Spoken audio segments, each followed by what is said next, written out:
There we go. That is one thing I can check off of my to-do list. Unless, of course, we get a lot of rain and this settles another like 7 or 8 inches, which might make me sad. It's funny because it rained all day yesterday, and it keeps looking like it's going to rain again today, but it hasn't.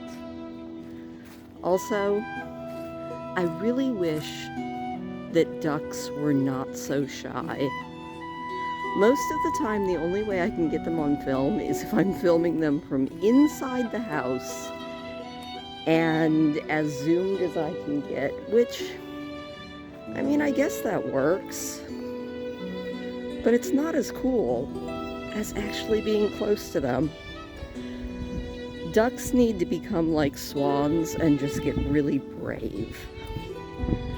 We had a bunch. Speaking of a bunch, that is something out there on the water, but I think it might just be swans. I can't actually tell because it's bright. Nah, that doesn't really look like a swan. That's some of them weirdo merganser ducks, I bet.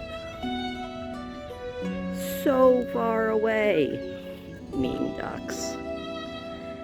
Anyway, I will put some of the zoomed in footage that I got of the ducks and a little bit more of the wood ducks because they're a little bit braver than the rest of them. But yeah. Oh, also I will put in the footage that I got of the pileated woodpecker that came by yesterday because that was very cool. And yeah, I think it's time to go get some water and rest.